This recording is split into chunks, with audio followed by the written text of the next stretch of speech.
The mechanisms of evolution and the fossil evidence fail to explain either the origin or the advancement of life. Even in the face of overwhelming evidence, the evolutionary community continues to espouse a worn-out theory. So why do so many scientists accept evolution and reject creation as the correct explanation for our existence? They are trained to leave God out of their thinking. Coming up on today's edition of Origins, Blind to the Obvious with Bruce Malone.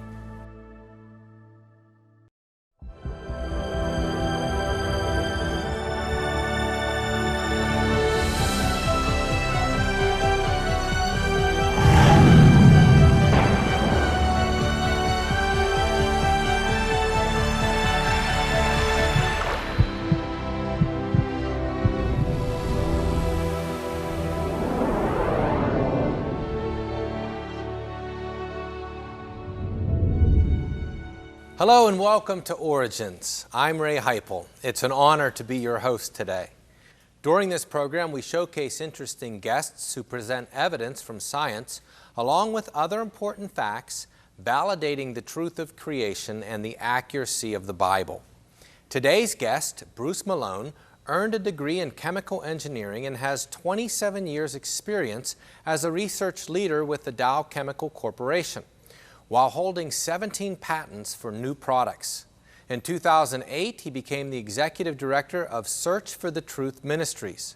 This organization distributes Bible-affirming creation materials to students and prisoners internationally, giving away thousands of resources. Bruce speaks on the scientific evidence supporting creation at schools and churches around the world and has authored 7 books on this important subject. Welcome to the program, Bruce. Thank you for having me, Ray. Well, the title for this show is Blind to the Obvious. I see you've brought some props with us, so I'm sort of blind to where we're going right now. Well, this is a very important subject because the textbooks are filled with authoritative statements about how evolution's a fact, and yet God says in Romans 1, verses 18 through 21, what may be known about him is obvious because of what he has made. So how can the world around us be so blind to what God says is so obvious, that there is a creator? Well, that is an interesting question. We have God's clear word saying it should be clear. Should be obvious. And man is saying the opposite. The opposite. So something doesn't work there. Well, let's start by talking about what does the world say about where everything came from, where people, where all of life came from.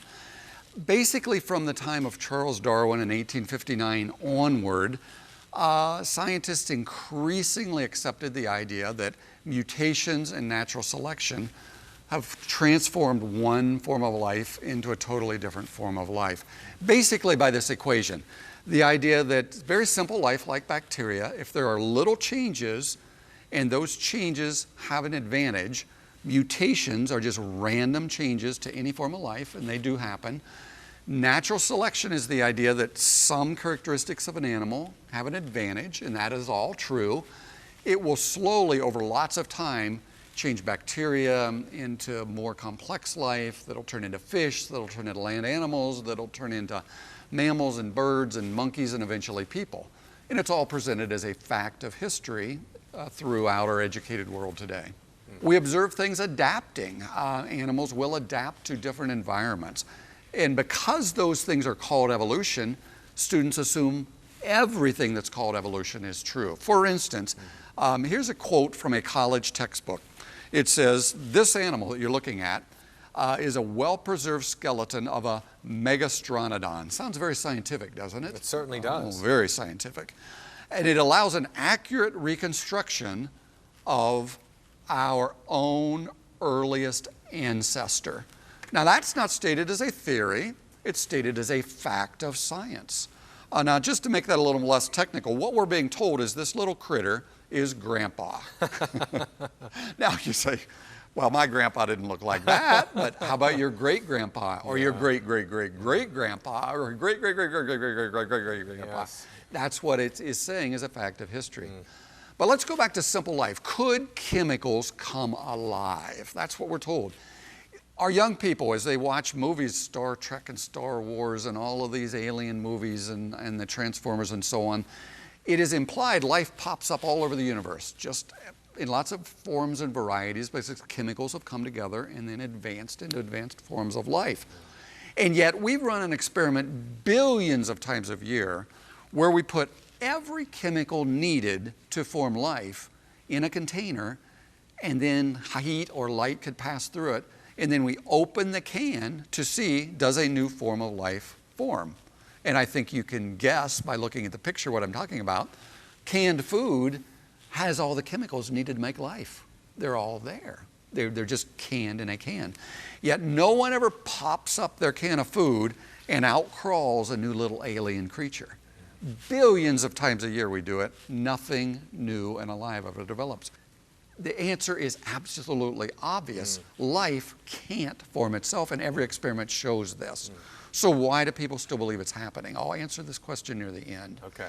So the very first part of the equation falls apart. Simple life is not simple, and it never comes alive because chemicals come alive. So that's the first step that they are starting with. Already everything falls apart. Yeah. See, every step has to be true. It's step one times step two times step three. The answer for number one is 0, so the rest of it doesn't even work. So let's look at mutations. Well, okay, we have a problem with simple life. The best example I've been able to come up with for a mutation is the idea of, can random mistakes add useful functions and energy to a structure? So I grabbed a structure, a memory stick, a flash drive.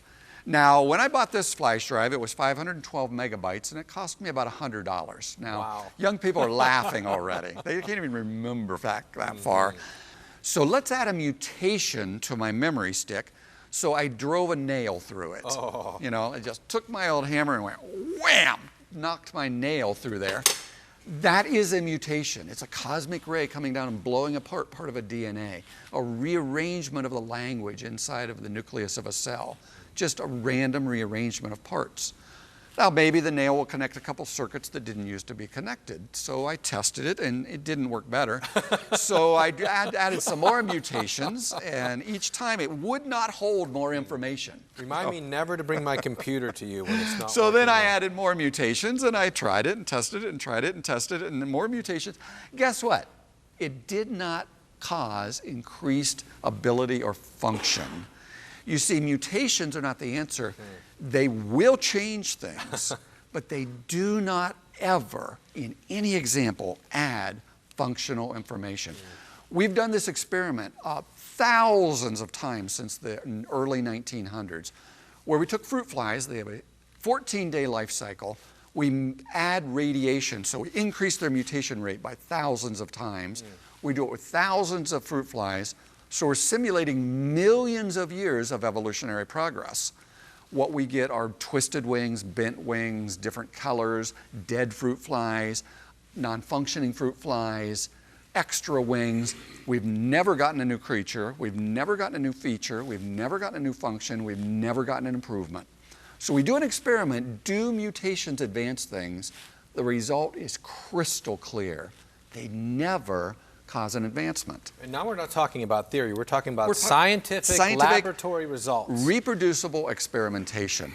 Now, the change in certain cases may be useful. In other words, a blind man in a movie theater where the lights go out and someone yells, "Fire," will actually have an advantage over people who aren't blind. But no one would say blindness will cause an advancement of humanity or an advancement. It's just in a specific application it may be useful. But you're never adding new body structures, better information. So how about natural selection? Supposedly, that is what made Charles Darwin the most famous scientist in the 1800s. He proposed little changes, if they're useful, could cause one animal to advance into another. Now, does it work or not? That's the point. Is it true or not? Not could it be true, is it true? Dr. John Sanford, he's one of the world's top geneticists, invented the gene gun, the ability to put information from one cell into another cell of another plant. He came up with this illustration, and I love it, because it's the clearest thing I've ever seen to show this can't be true. Evolution does not work. And this is how he explains it. Suppose you have a wagon, and this is analogous to a bacteria, a very simple form of transportation. And when I was young, I loved my wagon. I would ride around in my wagon. It was my mode of transportation, but as my friends got older, they got bicycles and mopeds and eventually cars. But just imagine I'm still riding around in my wagon. Now, why? Because I'm a dreamer. I don't just want a motorcycle. I don't just want a car. I don't even just want a bigger wagon like this. That's a big wagon. That's a big wagon. What I really wanted, because I grew up in the 60s, I wanted to ride around in the Starship Enterprise. Okay. Now, the difference between this little wagon and a Starship Enterprise is like the difference between a bacteria and a human body. Enormous amounts of information have to be added to the factory making wagons to start turning out starships. Warp drive engines, photon torpedoes, transporter beams, okay, lots of information. If this is a bacteria, to make a human, you could add skin and brains and livers and hearts and blood cells and all this other stuff that doesn't exist. How's that going to happen? Well, the only thing evolution has to work with are mutations. And we now know if the wagon rolls off the assembly line to make the next wagon, it has to take the information in its DNA code, if it's a bacteria, to make the next bacteria. That's like a book attached to the bottom of the wagon. Let's say this book is 100 pages long, pretty simple genetic code, and I've now made 100 changes. Do you think you could take that book where there's one misspelled word and 100 pages later there's another misspelled word and you could read and understand that book? What do you think? Sure, I would think so. Yeah, we run into that all the time. So you take the book, probably the second wagon will be fine. 1,000 wagons later, there's 10 mistakes on every page. Now, is that process ever going to turn that wagon into the Starship Enterprise? No, not at all. See, again, it is obvious, and every geneticist knows this. Everything is winding down. It's not getting better. But this is what students are told. Well, maybe the word red could get changed to blue. That's possible. Random changes. I suppose it's possible. But that blue wagon will take with it every single mistake that's been building up and building up. See, natural selection is like the quality control department. It can see the wagon. Did the wheels spin? Is it the right size? Will it sell well in the market? But it can't see the book. Natural selection can't see the DNA code. It can't correct the changes. And they slowly destroy the information. This is reality. Yeah. And natural selection can't stop it. So the truth is obvious. Mutations, natural selection will never advance one form of life into a totally different form of life. Let me give you two examples of how intelligent people can be completely blinded by the obvious. See, what they do is assume evolution because they leave God out of their thinking. They'll line up ape skulls, and there's lots of variation, human skulls, and lots of variation. This is a chart right from the Smithsonian Institute where a student looks at that and says, wow, skull number 1 up here is obviously an ape. Skull at the end is obviously a human, and you see this sequence right from one to another leading to the other. Evolution must be true. Well, if you look at that variation, it looks significant, but let's look at another set of skulls. For instance, suppose I've been trained, evolution's a fact, millions of years, billions of years to form the rock layer, and I find this skull way down deep in the rocks. Okay? If I find it first, I might get to name it. I'll call it, say, the Bruceosaurus, okay? And it looks like a pretty vicious critter, Yes, but then I keep digging. And further up, I'm assuming the rocks are younger. Suppose I come across this skull, okay? Same shape, same essential size. This one has one ridge. This one has 2 ridges across the top. Where did it come from? I'm going to assume this one had babies. They were different sizes, different shapes, different variations.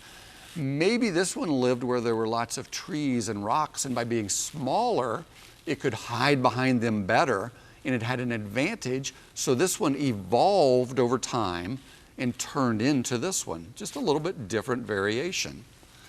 Now suppose I keep digging, and now I find this skull. Now you'll notice his jaw is sticking way out, and his brain is bigger. He has a much more domed forehead. How did it get there? Where did he come from? If God didn't make him, he must have evolved. It's the only other option. Well, maybe I'll say to myself, by his jaw getting longer and longer, he'd dig under rocks and get little critters and bugs better. And the longer his jaw stuck out, the better he could dig, and his brain got bigger to allow him to use his parts in different ways. So one of those creatures slowly evolved into another creature over time. Little changes, had an advantage, slowly changed him.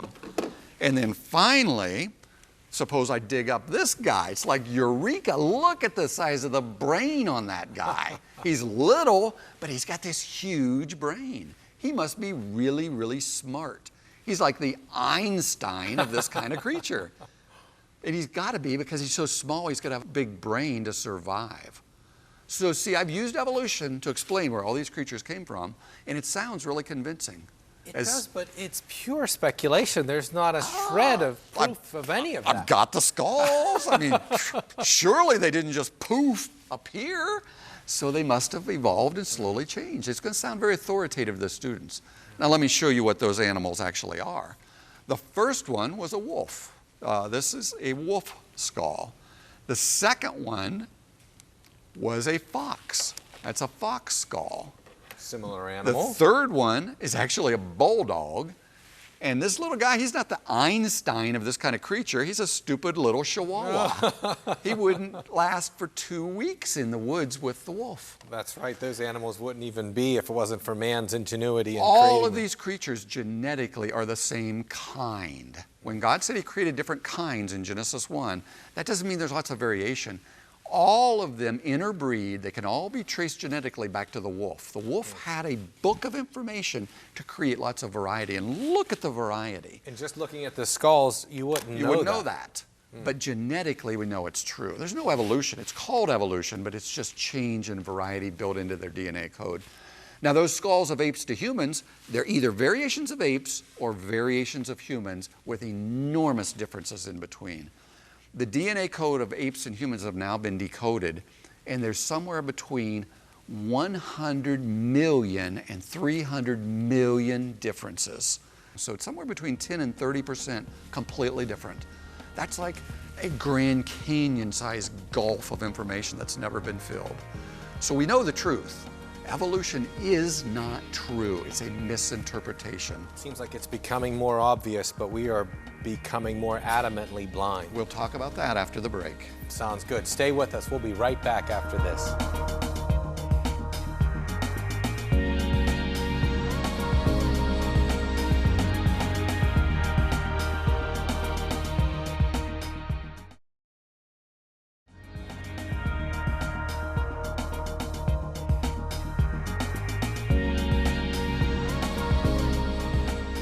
Welcome back to Origins. We're talking to Bruce Malone, who's been sharing about blind to the obvious. Bruce, it seems obvious when we look at these skulls and we see exactly what they are, that evolution couldn't be true, and yet the scientists hold on to this theory. The world around us seems to be like totally blind to what is really quite obvious couldn't be true. Now, why is that? Well, I'm going to answer my own question. The father of modern psychology, a man named Dr. William James, first man to teach psychology at Harvard University, after studying how human beings learn, how they come to believe what they believe his entire life, he made this statement. He said, "Nothing is too absurd to be believed if it's simply repeated often enough." And that's exactly what's going on throughout our education system. Students are only allowed to hear evolution, evolution, evolution, millions of years, billions of years. And they'll hear it thousands, tens of thousands of times through their education. They don't get to see the problems with evolution. They don't get to hear any alternative to evolution. So it becomes their framework of reality. Now, there was an experiment done over 50 years ago where a scientist decided to find out, does our brain have to interpret things a certain way, or can it interpret them any way it wants? Now, our eyes actually have a lens in them that flips the light waves upside down. So as you're looking at me, in the back of your retina, I am actually upside down. This scientist decided to find out, is that like wired permanently, or can the brain choose to interpret things any way it wants? Watch this little film. If seeing were done only in the eye, everything would be upside down to us. Just as in a camera, the lens of the eye forms the image upside down. The image is then inverted by the brain so that it appears right side up. Now, what would happen if a lens system were used to form the image right side up? Well, the brain would immediately invert the image so that it would be upside down. But would this condition be permanent? To answer this question, we asked Mr. Gratz, our optical expert, to design for us a pair of inverting spectacles. While the spectacles were being constructed in our shop, we faced the problem of who was going to wear the things continuously for several weeks. You'll want to meet our unlucky winner. That's right, me.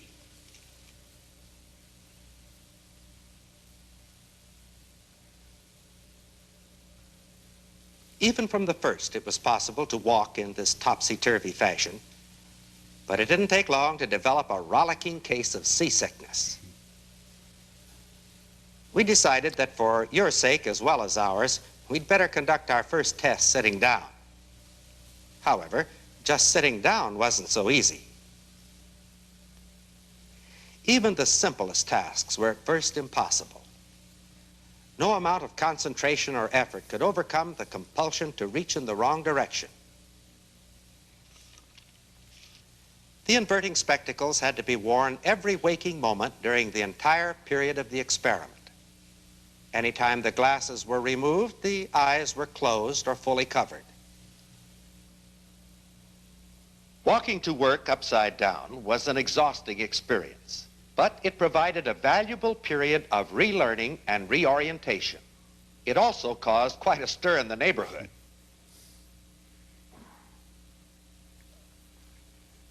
Gradually, it became easier to get around in this upside-down world. By a slow and painful process, the image in the brain had been erected. Now, this has profound implications. You see, it wasn't after 1 week things were at 45 degrees, and after 10 days things are at 70 degrees. His brain kept getting in the opposite information than what it believed to be true. It's like things are upside down, they ought to be right side up. Things are upside down, they ought to be right side up. They're 180 degrees backwards. Eventually, his brain decided what used to be the opposite of what I believe to be true must be the truth, because it's all the information that was coming in, all that visual stimulus. And it flipped the image right side up. One day it was upside down, the next day it's right side up. He couldn't make it happen, and then he couldn't see things any other way. When he took the glasses off, everything was upside down again. That's fascinating. That's what the human brain is capable of. If you program someone to only hear and believe one possibility, no matter how absurd, that chemicals could just come alive, that random mistakes to coded information of DNA could cause it to advance into another creature, that life could just pop up into existence, they will eventually believe it. And then when you put proof in front of them it couldn't possibly be true, they can't even see it. It can't get through. So the professors, the textbooks, they're not stupid. They've been trained to think in a way that leaves God and God's word out of their thinking. And what's God tell us?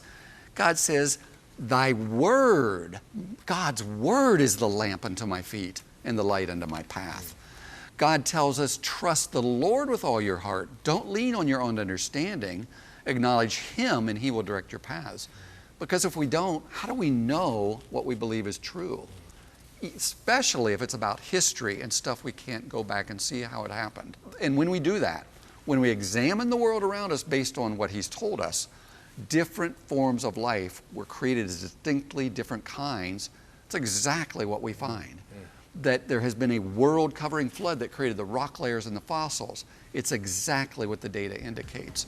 It's just misinterpreted because we're leaving out what God has told us. And it seems like we have less and less of an excuse. The more science is able to get into the details, the more clearly it had to be from a creator, from intelligence, with purpose. But only if you're willing to acknowledge this is a book of reality. Otherwise, evolution is the only possibility, and it just becomes increasingly blinding. Bruce, thanks so much for joining us. It has been a pleasure.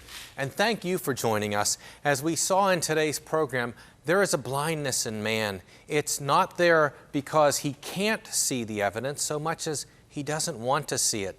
Man doesn't want to acknowledge what the Bible says is plain from the creation, that there is a Creator, and so suppressing the truth in unrighteousness, he does not admit the God whom he knows is there. Well, we saw in today's program that the evidence does show us that there is a God. There must be a God. There must be a designer for everything that is made. And it goes to show us once again that we know what the Bible says is true, and the proof is all around you. If you enjoy Origins, we could use your help to keep this creation television program on the air. We have a whole team of people behind the scenes in the control room that make every one of these programs work. We also need, however, a team of prayerful and financial support behind the camera and in the homes. Won't you consider supporting this program so that we can continue to make programs that show God is the Creator and the Bible is true? Be part of our team, and we'll see you next time. Thank you for watching this edition of Origins. For a DVD of this program, you can order online or send a $12 donation to cover shipping and handling, and write to Origins, program number 2004, Cornerstone Network, Wall, Pennsylvania 15148.